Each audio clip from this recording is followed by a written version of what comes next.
It's a breezy day out here in Boron on April 13th, 2023. And this is the Rio Tinto borax mine here in Boron. And we're going to take a tour today of the facility. And we're going to see where the borax is mined. And we're going to hear that this is one of the few spots in the world where boraxo is made and can be mined. So many of you I know, but some of you I do not. So I've scanned who's here, who RSVP'd, and I'm so excited that so many people came from so many places. You came all the way from who came from Bakersfield today? Woo! Look at that, you guys are committed. Or something. Okay. My name is Mary Beth Garrison. I'm the External Affairs, Government, and Communities Manager for Rio Tinto U.S. Borax. Now, it has been a while since we have invited stakeholders to the mine. You know, what with COVID. So COVID stopped us. That was the last planned event that never happened. And then last year we celebrated our 150th birthday. And we did that in town, and that was great fun. But there's a reason that we invite you here today. It's really critical for community, for business, and government stakeholders to know what we do, to understand what we do, and to understand why mining is critical to your present and to the future. But now, I have the privilege of introducing our Chief Operating Officer. And he's going to talk to you about the state of our business. So, I'm going to tell you a little bit about Ryan. So, Ryan has been in mining for 25 years.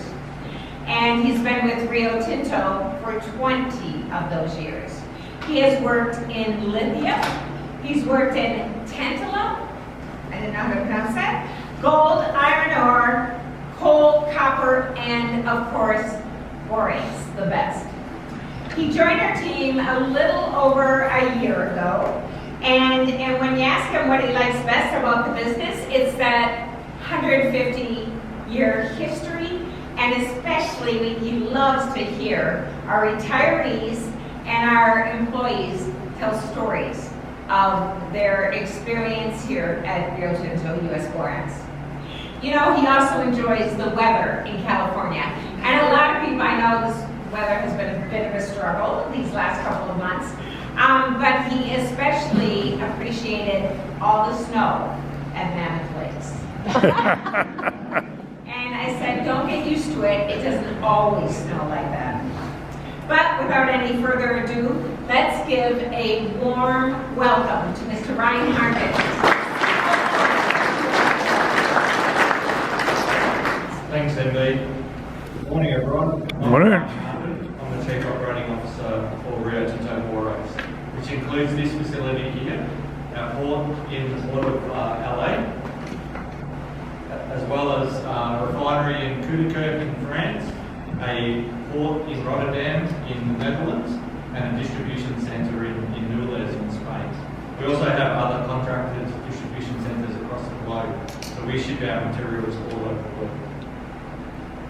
US Borax is a fantastic business that mines, processes, and delivers products that are essential for life and critical for the future. As MB has mentioned, I've been with Rio Tinto for 20 years. It's actually in about 4 days' time, it's my 20-year anniversary. I have an amazing wife and 2 wonderful daughters, and we're really enjoying living here and exploring the US.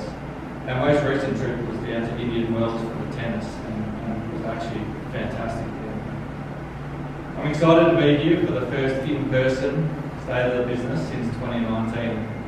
I continue to be amazed by the American legacy of innovation, passed down from generation to generation in US Borax. And I'm sure you will be too, as you hear from our team today and see for yourself. And please take the time to actually look at all of the walls in this facility as you're having lunch and stuff like that, the history of this business is truly incredible. We're proud to be the second largest borates producer in the world. We supply about 30% of the demand of borates. And many of you may not know anything about borates, but I could probably bet that you've touched or been in contact with a borate product or something that's got borate in it today. At least probably 10 products. Does anyone want to challenge me if you think you haven't? You may not know, but borates is used in everyday products from ant killer to insulation, from a laundry additive to fertiliser, wind turbines, the blades in wind turbines, to glassware, including the glass on your mobile phone, the glass on your TV, the glass on the front windscreens of your vehicles. 2 weeks ago, our parent company, Rio Tinto, celebrated their 150-year anniversary. And as you probably remember, and MB said, is US Borax celebrated their 150 years last year. That combined history is truly inspirational. And you'll see on the walls as we go around that it is a fascinating history. Some to call out would be that we actually helped develop and actually build the first National Park Service in the US and donated the land to the first National Park Service. So have a look at that when you look around. You can't have a successful company for over 150 years by standing still. There has to be constant evolution. Everyone in Rio Tinto strives every day to find better ways to provide the materials that the world needs. This mission can be seen in a few of our recent partnerships. First, we're collaborating with CR Minerals to produce a pozzolan material from our mine waste to help decarbonise the cement industry. Another that I'm particularly proud of is our current transition to renewable diesel for our heavy vehicle fleet. We believe we'll be the first fleet in the world to go 100% renewable diesel in the heavy vehicle operations. And last year, the borates business produced over 1 million tonnes of borates and shipped them into the market, which is a record in recent history and a fantastic outcome for everyone who's involved in that business. We're currently planning for the future as well and building out a new 10 to 15 year plan that will then give us a business strategy. It includes rezoning the land out the front of our facility to explore partnerships with potential partners that will support the economic viability of this region. We're planning on how we will decarbonise this facility to meet the needs of the world. And we're also studying the market changes that we're expecting. The boric acid market is expected to change as some of the lithium producers come online and create a byproduct of boric acid. When that happens, we will have to move with that time and change our business strategy to actually make sure that we're successful going into the future. So this year ahead will provide lots of challenges, but also lots of opportunities, and I've spoken to a couple of our great successes. I look forward to continuing to grow our connections with all of you. The local government, communities and our workforce are essential for us to be successful. We value our relationships with you all and really want to be known as a valued partner in Eastern County. Thanks for joining us today for our State of the Business.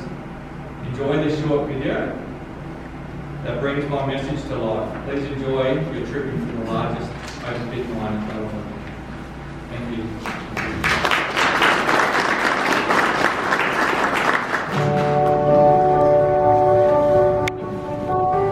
The rich Mojave Desert is home to the largest open pit mine in the state of California, owned and operated by Rio Tinto US Borax.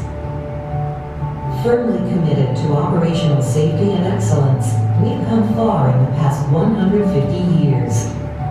From early mining in Death Valley to the discovery of boron and development of mine operations in Kern County, US Borax has been a trusted community partner, a vital East Kern employer, and a global business operator for decades.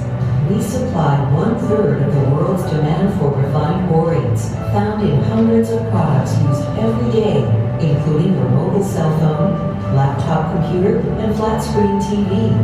Without borates, the screens would be too hot to touch. Borates are also found in plant fertilizers, laundry additives, and fire suppressants. The insulation in your home, the 2x4s in your walls, and wind turbine blades are also improved with borates.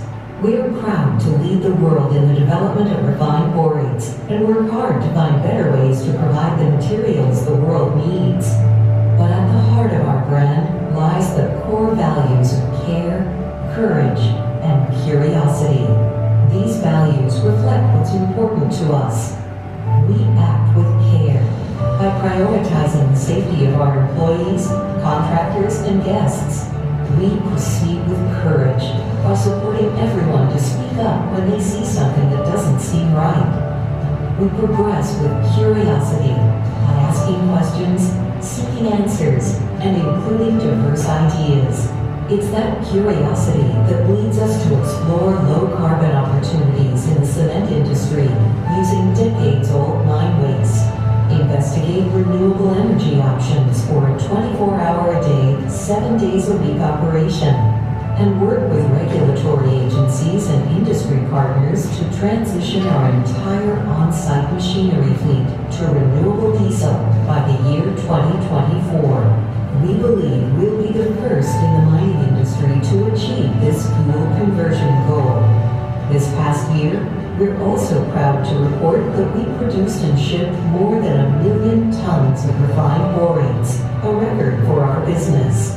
We're excited to continue our work with local and state partners to provide the world with critical materials that are mined and processed right here in Kern County. Rio Tinto U.S. Borax, essential for life, critical for the future.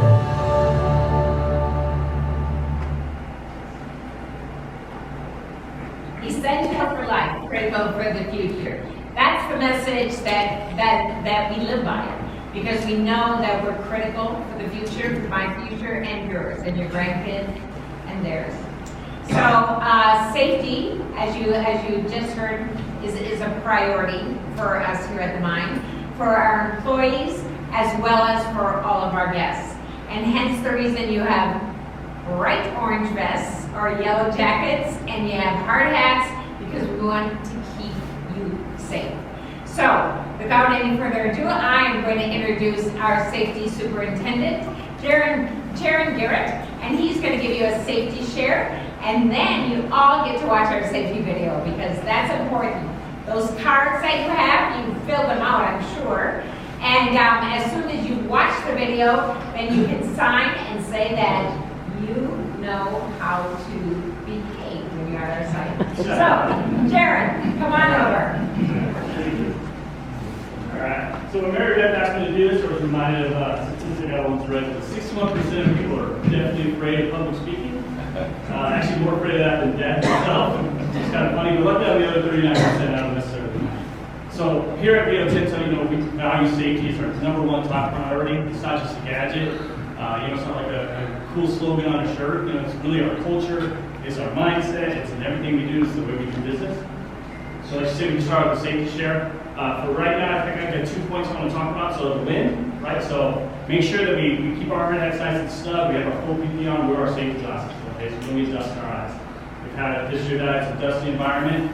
If you've never been here, we're in the desert, right? So let's make sure we wear our safety glasses, and we make sure our hard hats are tight because they can fly off. Doors, make sure we're holding on to those.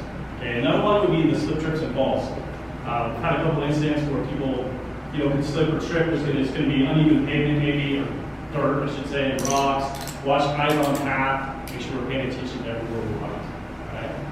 That's really for the safety share, I think it's a good one. And just make sure we're wearing our PPE. If we don't have it, make sure we wear it. And also the tour, you have, 18 and over for the tour, obviously. Everybody seems to be. I just want to make sure we mention that, so, and so we do safety.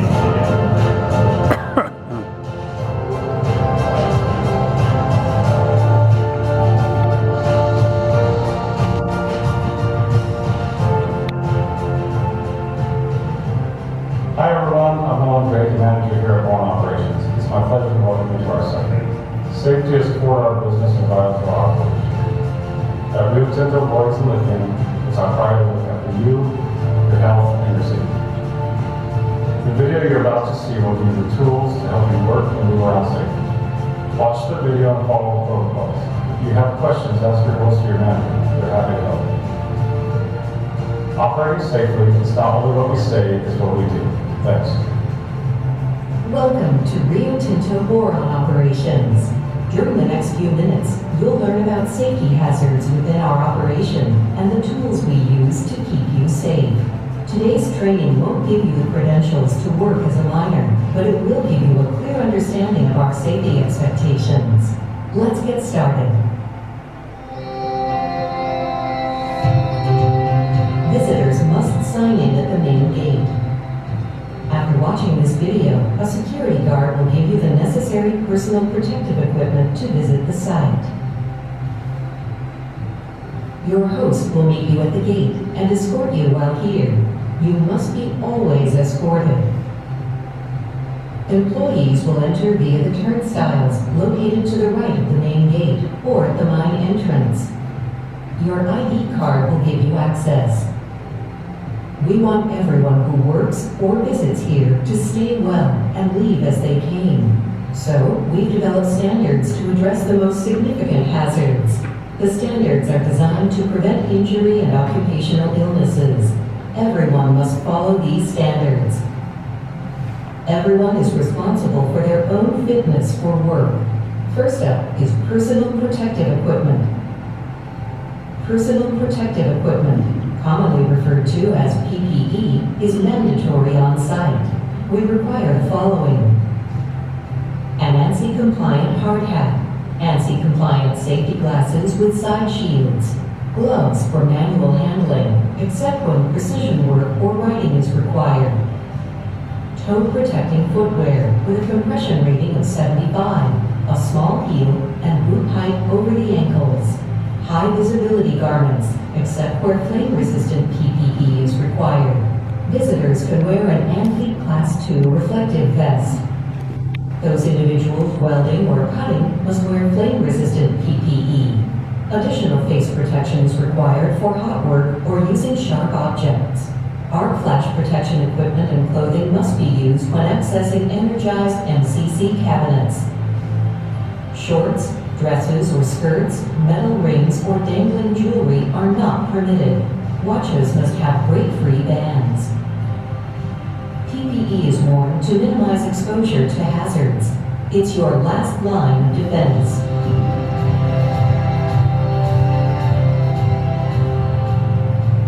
As some of you may be driving on site, you need to have a clear understanding of our driving expectations. Start with a pre-use inspection. Repair or report vehicle problems if not easily resolved.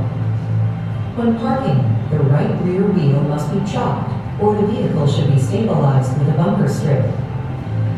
When removing wheel chocks, walk around the vehicle to look for hazards. Before moving any vehicle from a parked position, sound the horn once before moving forward and twice before moving in reverse. Everyone must wear their seatbelt whenever the vehicle is moving. Maintain focus in the direction of travel and an appropriate speed for sight. Scan mirrors and blind spots before changing direction. Use blinkers, lights, and horn signals to help others know you're there. Pedestrians should make eye and hand contact with drivers before crossing in front of equipment. Blind spaces can have poor ventilation, allowing hazardous atmospheres to exist or develop.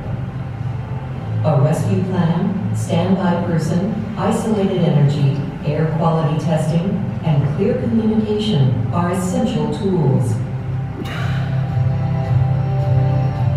Crane hazards include swinging or falling loads, contact with power lines, and crane tipping issues. Only qualified personnel may operate cranes and hoists. A pre-lift assessment must be done before a job starts. The site uses rail to transport materials between locations, so railway safety is a priority. Stay clear of the rail danger zone, which is 10 feet from either side of the track and 30 feet from the end of moving or unsecured cars, equipment, or locomotives. Only qualified personnel can work in the danger zone. The rest of us should only cross tracks at designated crossings. Train movement has the right of way, so remain alert. Effective isolation of harmful energy sources is important to prevent injury. Anyone performing an isolation needs to apply their personal lock and tag to the lockbox. Equipment must be tested to verify it will not run or harmful energy cannot be released. Boron operations has known geological hazards. Never enter catchment burn areas next to high walls or dumps. Don't put yourself between equipment and the toe of a high wall, dump, or stockpile. When on top of a high wall, stand at least 6 feet back from the edge.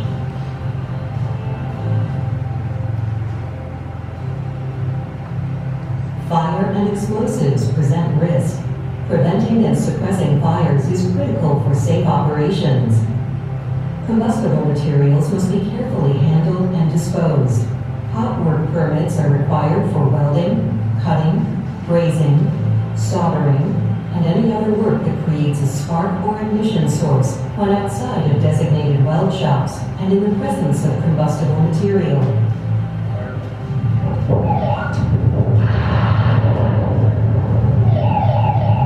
Our mine also conducts blasting. Only certified personnel may transport, handle, and use explosive materials and blasting agents. The blasting procedure must be followed.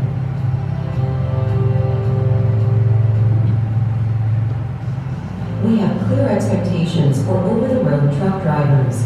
The high-speed loadout procedure for bulk load trucks is defined and must be followed. Flatbed truck protocols to the shipping department are also clear. Other trucks are staged and escorted to maintain vehicular controls on site.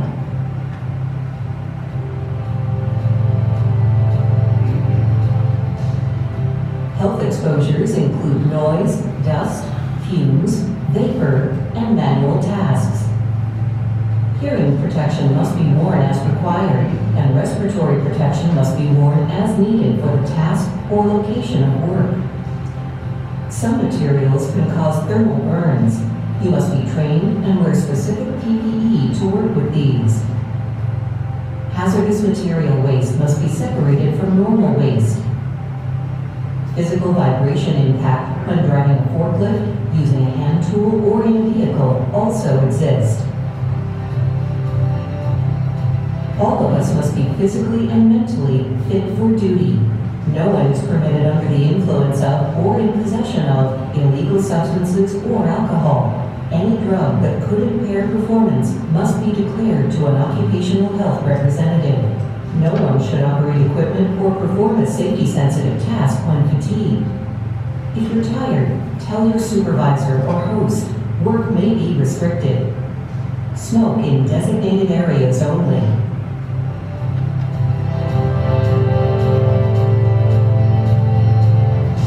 Let your supervisor or host know if you're feeling sick. You may need to take a COVID test. All employees and contractors must submit to a weekly COVID test. To minimize the risk of COVID spread, maintain 6-foot distancing where practical. Wear a nose and mouth covering when in a closed environment and distancing is not practical. Everyone is responsible for preventing and mitigating leaks, spills, and fugitive dust. A spill is any unplanned release of hazardous material. Spills must be reported. Any dust visible past the facility's property line is called fugitive dust and not permitted. Effluent ponds are used to retain and evaporate wastewater. These ponds must comply with government regulations. Nearly all birds and nests are protected species. If you find a nest, don't touch it. The desert tortoise and Mojave ground squirrel are also protected. If you come across any of these animals, notify the environmental team. Please do not handle animals or nests on your own. And finally, make sure trash and hazardous materials are placed in appropriate waste receptacles. We can all make a visible difference. Be sure to report incidents, close calls, and hazards that can be better controlled or removed. In an emergency, call 760-762-7911. Describe the emergency, number of people involved, and your location. If required, the on-site emergency response team, ERT, will be dispatched. If you are in an impacted area, go to a designated emergency evacuation point when safe. In closing, be sure to practice these key safety behaviors. Avoid the line of fire. Maintain eyes on hands, task, or path. Use handrails. Don't talk or text while walking or driving. Conduct a Take 5 to understand and manage hazards. The 5 steps of the Take 5 process are: 1. Think through the task. 2. Look for exposures. 3. Assess the risk. 4. Take precautions. And 5. Do the job safely. Proof of this hazard training will be given to you on an MSHA 5000-23 or other approved form. Please keep your copy. As you can see at Rio Tinto Lawn Operations, we work hard to drive a culture of safety and live the Rio Tinto values of care, courage, and curiosity.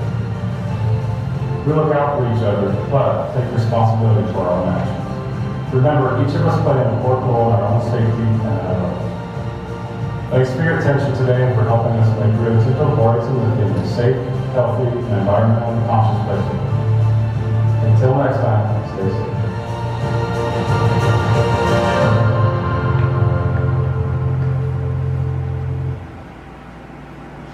So Nolan, the manager that opened and closed that, is not with us today, but yet he is. Isn't that great? Yep. Does anybody need a card? Everyone got a card?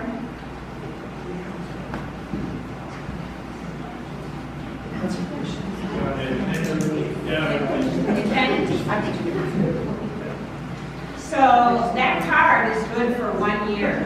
So if you come back, you don't have to watch the same video. A couple things before you get on your bus and do what you really came to see, the largest open pit mine in California. I'm just going to say that we have members of the press among us. Can you guys raise your hand? Raise your hand. Raise your hand. That way, you just know they're here. I just want you to know that. But we also have cameras, both still and video recording. If you do not want to be recorded, if you don't want to be in a photo, if you don't want to be in a video, please let us know so then we can respect that. Okay? They'll be shooting down the bus, they'll be shooting down in the pit and back up here. So I want to make that mention. The other thing is, when you come back up and you after lunch, they'll have a little video set up if you want to wish us a 150 happy birthday. And we would certainly love all of you to do that. And they might be asking you some questions. What do you think of the mine? Some of those things. And we just love to hear what people, we just love that feedback. So, are you ready to go? Yeah. Okay, y'all see your red dots and your blue dots? Okay. Just real quick.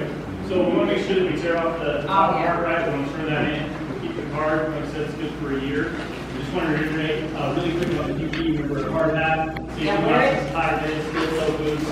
Also, if you have, it was in the video, but metal wedding rings, if you have that, please take those off from your pocket and any kind of dangling earrings. We want to make sure we take those off as well. If you have like a metal wedding ring, you might take those off. Put it in your pockets, dangly earrings, but I don't see any dangly earrings, so that's good. I don't see any. All good. All good. So when you come back, you'll have lunch and you'll receive a little gift. You all got your bags. That is if you want to pick up a piece of ore at the bottom of the pit to take back and put it on your desk and you know, talk about Kernite and Tinto. So we are very super excited. So let's make it happen. Oh, the dots on your name tags signify which bus you'll be going to. The red bus or the blue bus. So hold up, look back there. Red, look for the dot, red dot, blue dot. Try to make it as simple as possible. And then after lunch, we'll be playing Twister. No, just kidding. Okay, everybody up, let's go. Have fun. Thank you all.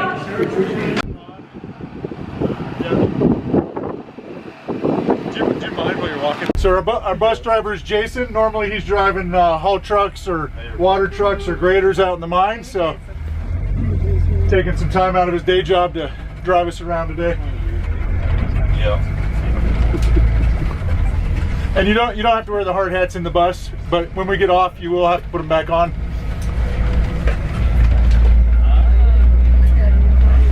Basically, have two plants. We've got an MDDK plant which uses water to process, and then we have a boric acid plant on the right which uses sulfuric acid to process the ore. The big silos you see are just what they look like. They're storage facilities. The big ones on the left there will store about 20,000 tons of material. All the other cement ones you see have different silos that hold about 2,000 tons. So like you saw in the video, we produce about 1 million tons of finished product a year that come out of the mine. So the mine will send about 3 million tons to the plant every year, and then from that they'll process 1 million finished product out of that. And a lot of that will go out in either rail car or 25 kilo or 100 kilo bags, or we'll ship 100-ton rail cars outside as well. So that's why you'll see all the rail movement as well. Whatever you're comfortable driving. Okay.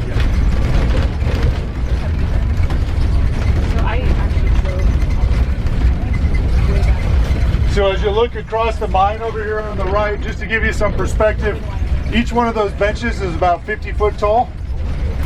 As we get closer to the bottom, there's some 25-foot benches, but we're about 900 foot deep at our lowest point in the mine, and we're going to go about another 150 foot when we're done. And so everything you look at over there has all been dumped back in. It's all been mined, and we've dumped it back in as we go. The ore body is, as we turn around, is going down and away from us to the south.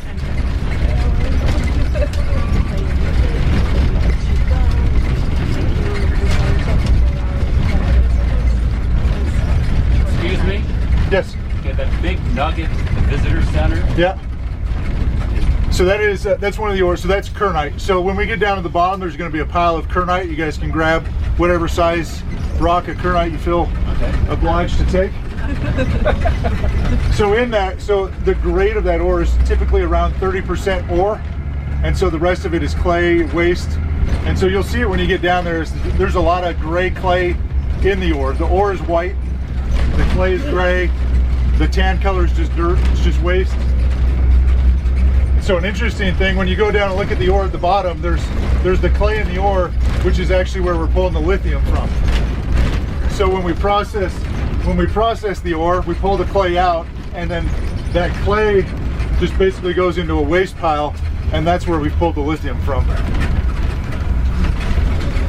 So you're really getting a Kernite rock and a lithium rock all in one.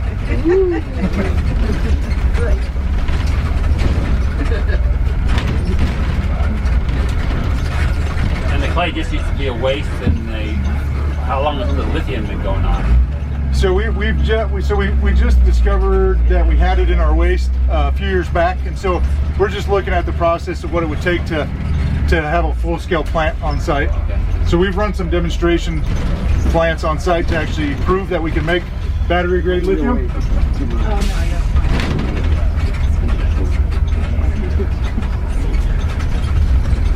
So this area that we're pulling through is our boric acid facility on the left, and then the shipping for boric acid on the right.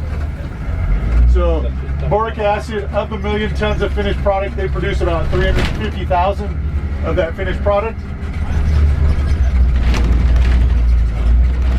And you can kind of see on the ground there, I mean, the finished product is a white powder. It's a very pure looking product.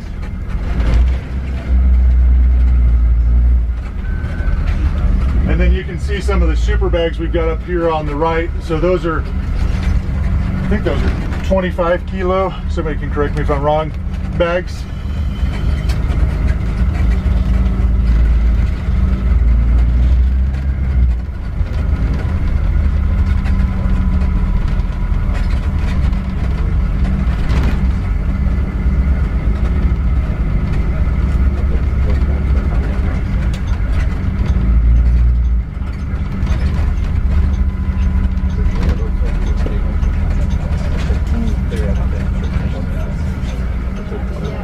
So up in front of us over there on the left is the crushing system. So all the ore that comes out of the mine will get crushed down to about a 3-inch rock.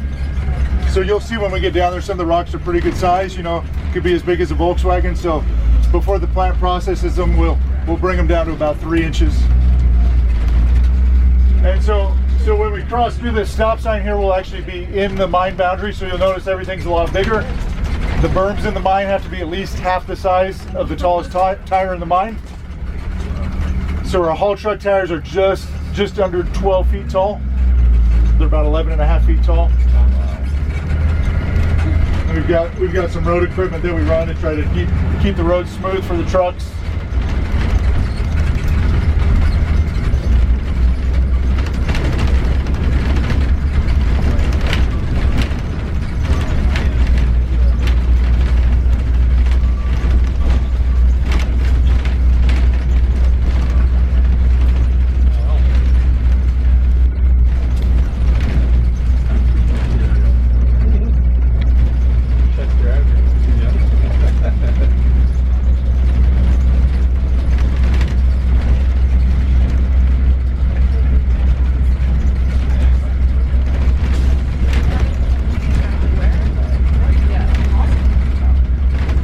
You'll see some power lines run through the mine as well. So we've got 2 electric shovels that we run completely off electricity. They run off 7,200 volts.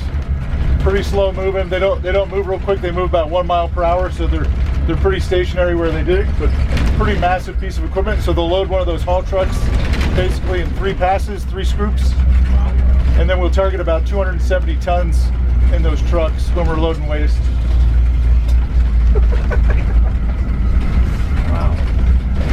So we move about a little over 30 million tons of waste a year, and about 3 million tons of ore will go up to the crusher.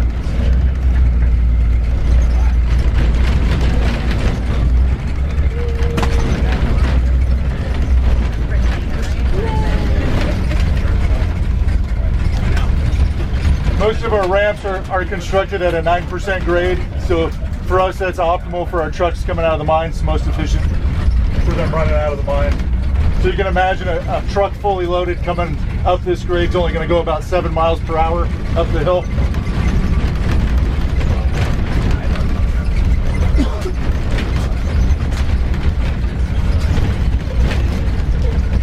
How long does it take from the top of the mine to the bottom of the mine? Yeah, so it's about a 45-minute round trip to where we're going. Where we get out of the bus is the lowest point where we're loading right now. So for a truck driver, it's about 45 minutes round trip. So they work 12-hour shifts, so you figure in a 12-hour shift they might only get 9 or 10 loads. So you see some of the infrastructure as we come up over here on the left. So we do a lot of dewatering. We put a lot of wells in. Believe it or not, in the middle of the desert, we've got a lot of groundwater, so water and high wells don't mix really well. So we pull a lot of water out. Also, when you're looking straight ahead, we'll pass it up here on the left. On the left-hand side of the corner there is our last existing entrance to the underground. So this mine went open pit 60 years ago, and so there's still a portal where you can go underground there. Some of our camera friends here actually flew a drone in there a year and a half ago, and so it's actually completely preserved underneath there still. All the old underground workings are still in there.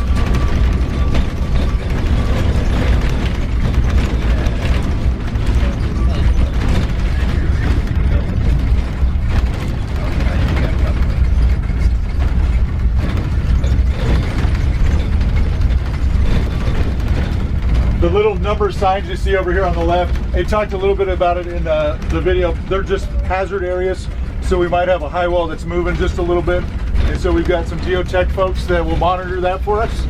We've got 4 radars that run around the mine that monitor 24/7. Will give us a thermal image, will show us when a wall is moving, so they do a really good job keeping us safe, letting us know if something's moving. We know well ahead of time if something's going to move. So there's our portal entrance there, over there on the left. There you go. Underground.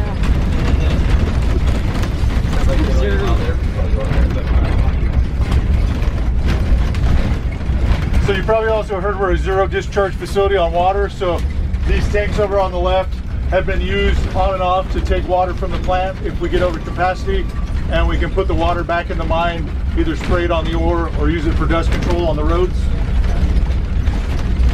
So we've got 3 big water trucks we run around this mine. They're 20,000 gallons each. They're massive. So those will run around with the haul trucks, keep the roads watered. We'll put a lot of water on the ore before it goes up to the crusher, try to keep the dust down. So we're currently running 14 trucks. So they're MT 4400 trucks, which is what you'll see running around. So they're 1999 trucks, pretty aged fleet. We've got a full diesel mechanic shop that maintains those 24/7.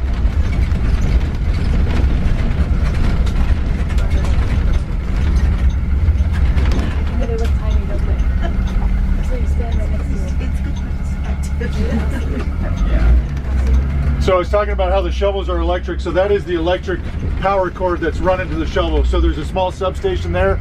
We tower it over the road so the trucks can drive under it. So that's running up to one of our shovels we've got up on the surface.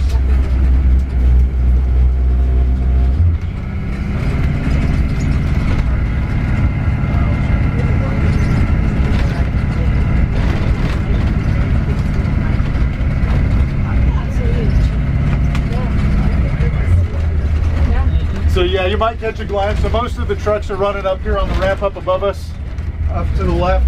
So there's a shovel up there. That's where most of the trucks are running today. There's a truck on the ramp there right now. Now that Jay Leno got to drive? It is. So I always tell everybody, nobody can drive one of these except for Jay Leno. So we brought Jay Leno up here 4 or 5 years ago. We put him up on a dump, trained him on the truck, and then he drove it. But really cool experience. There's a show, so Jay's Garage, I think it's called Jay's Garage, yeah. So there's an episode where he's driving one of our trucks.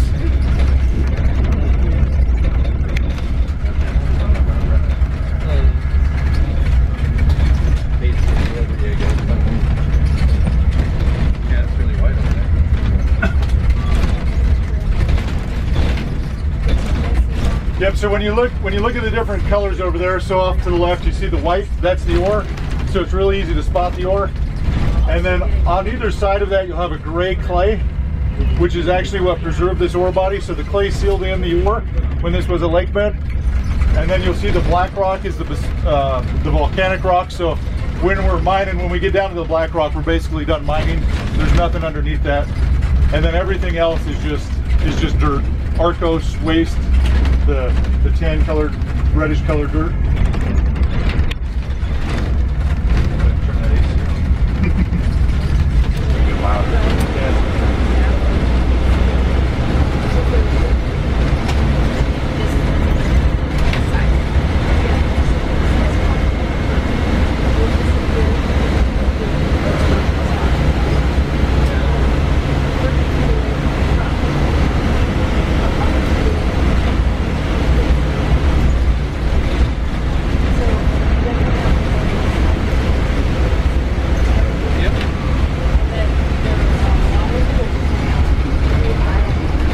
Should try to phone Sue from the bottom of the mine.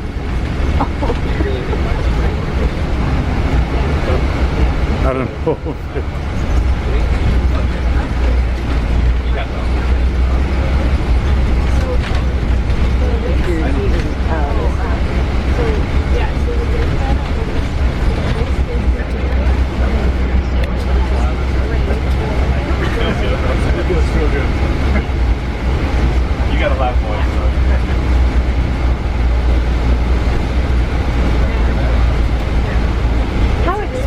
are the trucks? So to buy a brand new haul truck's about $5 million. These trucks are 24 years old, so the value's probably not quite there, but if we were to go buy new haul trucks, they're about $5 million a piece. So if you look straight ahead as we get up here, it'll give you a good perspective on what our ore body looks like. So up on that wall up there, you can see the white in the middle, and you've got the clay on both sides, and then you've got the blow-up rock on the other side. So that, if you turn that sideways, that's how our ore body is laid in here. That's how the geology looks. So there's actually a geologist down here. So if any of you guys have any real technical geology questions, there's a geologist waiting down here for us. Feel free to ask him any tough questions.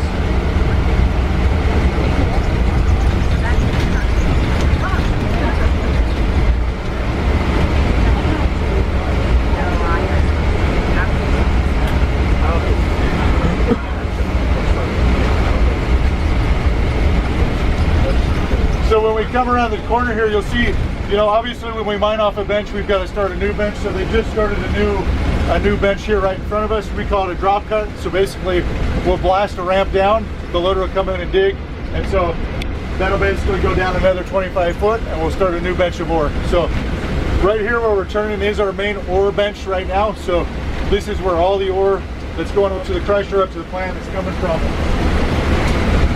And we talked about drill and blast, so there's 2 drills sitting over there. I don't think they're running right now, but we'll drill everything. They'll get ready to blast probably Sunday this weekend, and everything we load out here is blasted.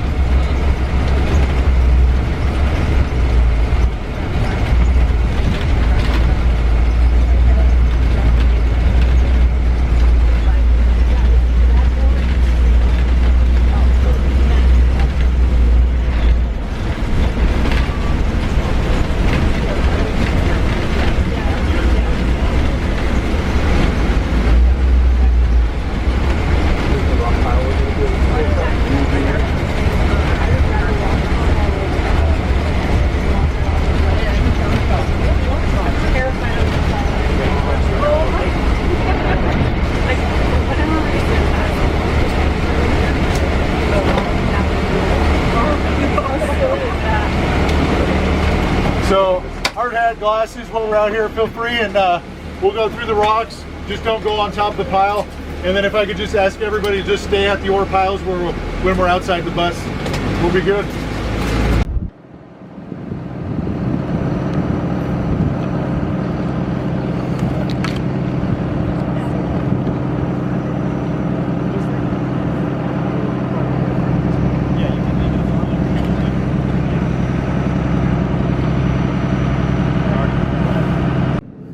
This is the kernite I was talking about.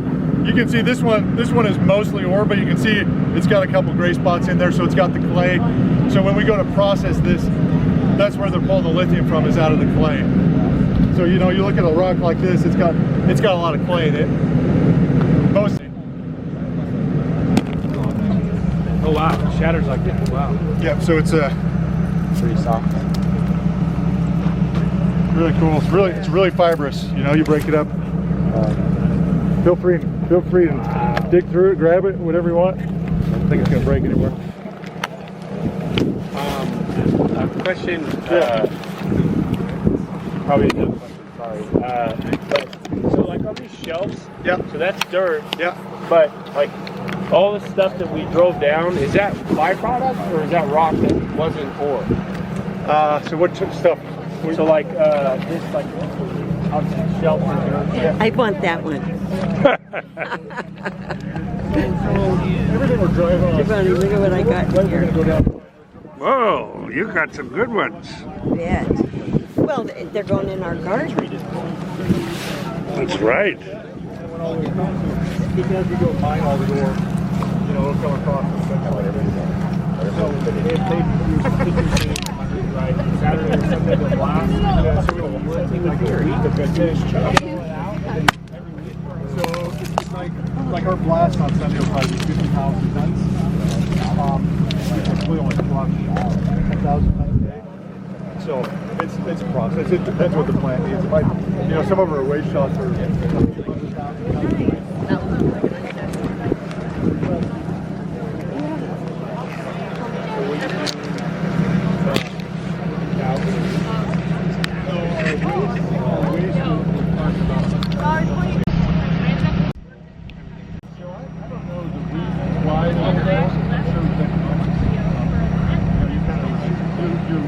So is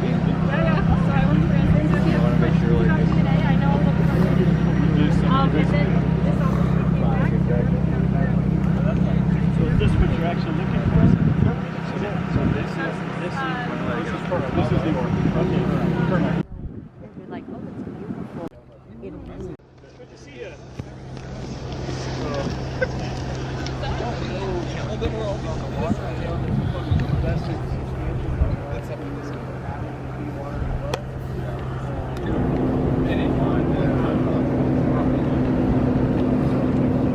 Yeah, there's over 100.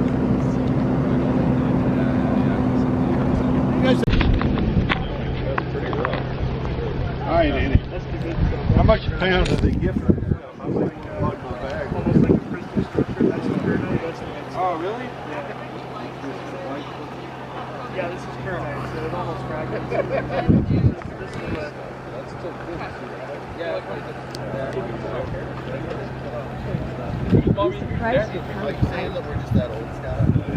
At what? I'll tell him B that her bag's working really well. Not too bad. No, I think it's close to almost the same. One big rock.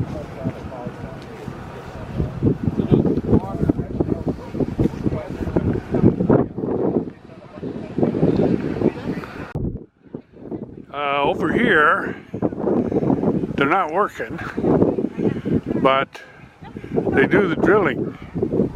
And they set the charge, and he said on Sunday they dynamite so that everything that's loaded on the trucks has been blasted. Now, he said they took 2 trucks and dumped this ore out here in the middle so that we could see what the ore looked like. Nobody gets under the high walls. Too dangerous. Gentlemen in the back. Oh yeah. You guys can scoot out around here. Yeah. Yeah, there we go. You found that in there. Just right here, look. And then it's weekend, All right, big smiles for Jeremy walking by. I'm coming back tonight to go to the mall. You are?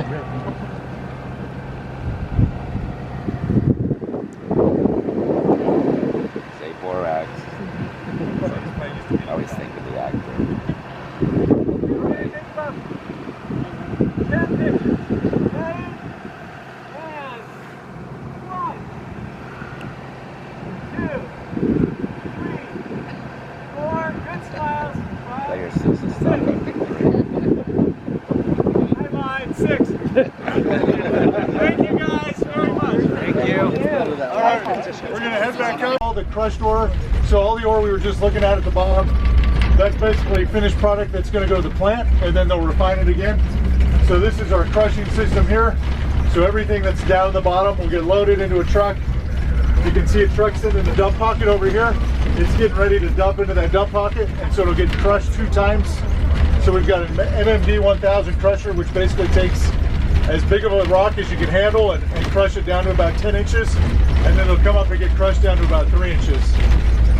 And so this crushing system will do about 1,500 tons an hour when it's running really well, and depending what the plant needs. So it's that truck's sitting there just waiting for a light to come on, and then it'll dump into that crusher.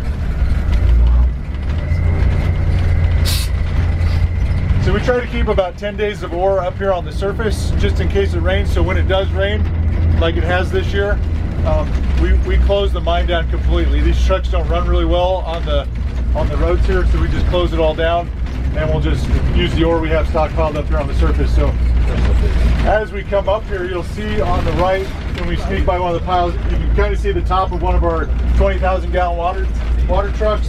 There's also a big loader sitting over off here to the side that's loading some truck stuff. It's waiting for a truck. So we've got 2 big wheel loaders we use to load the ore with. So we've got that one, and then we've got one sitting right in front of us.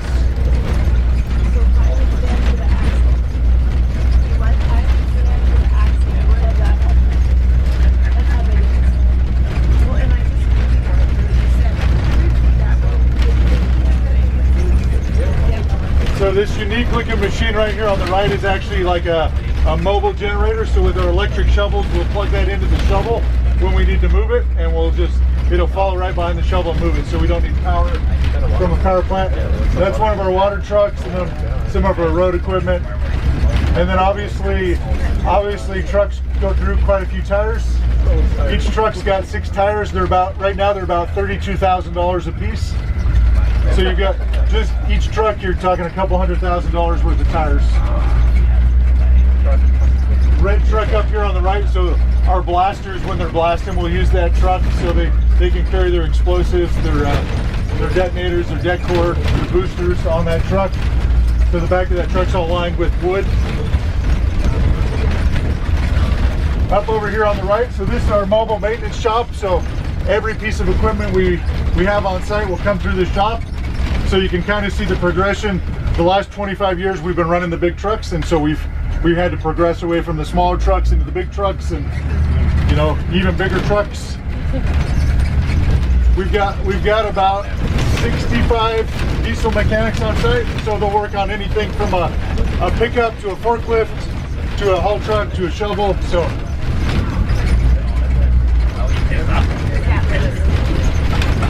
that is the gang. Yep. So that's one of the gang piles over there off to the right, the mud looking stuff. So that is essentially where your lithium is coming from, is from those gang piles. Yeah, that is the And this is our primary process plant. We call it MDDK. So this plant will produce about 750,000 tons of finished product every year.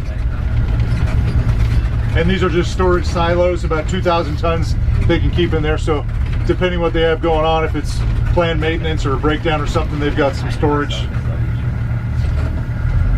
Over on the left here is where we actually demonstrated our lithium plant. So we built a small scale lithium plant and ran it right there. And so right now it's sitting, we're kind of going through the process of next steps, but that's where we proved we could make lithium on site. And then we just have some administrative buildings over here, warehouse buildings, an engineering building. We have quite a few engineers who work on site.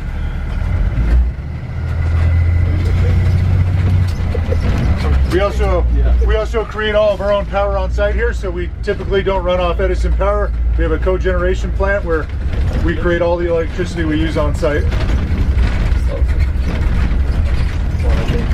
And again, those big domes will hold about 20,000 tons of product.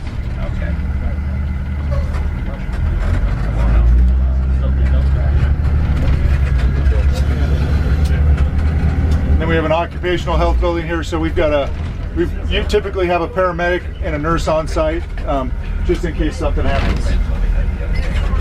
And then we have an emergency response team who trains constantly, so they're able to respond to any unforeseen event. They can respond to pretty quickly on site.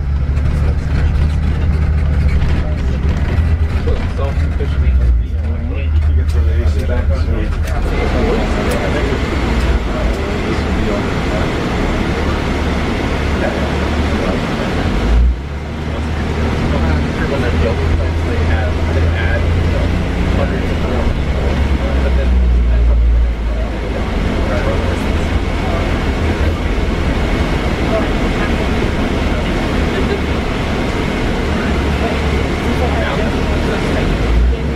I won't have much of a break here, so if you need to use the restroom, I'll use it. Okay, thanks.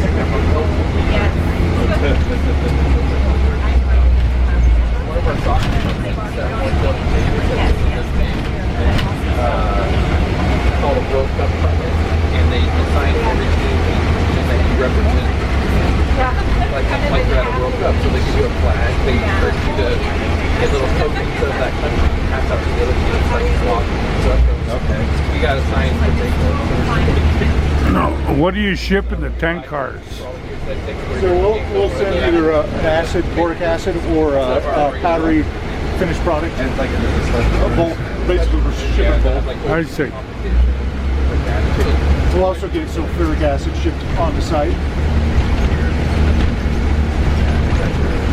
So you can kind of see we've got some cars just staged out there waiting for BNSF to come pick up. Yeah. Like that. So I'm buying on Amazon, found little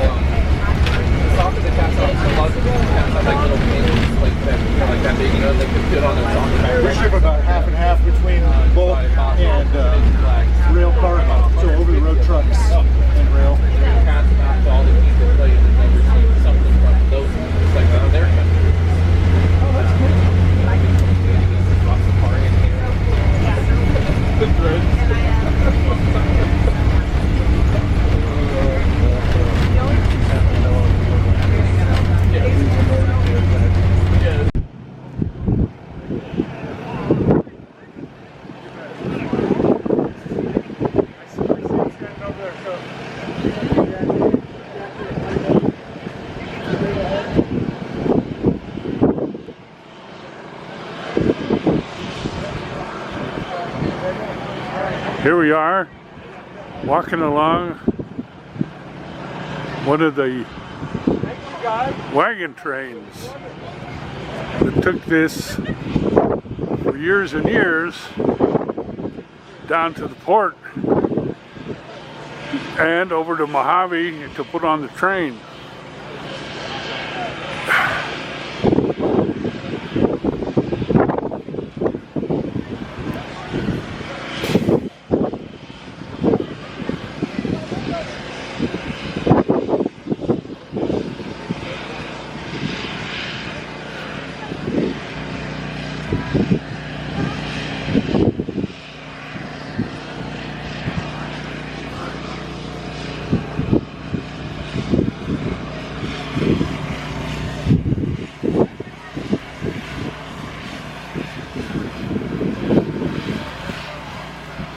Now we're going down for lunch.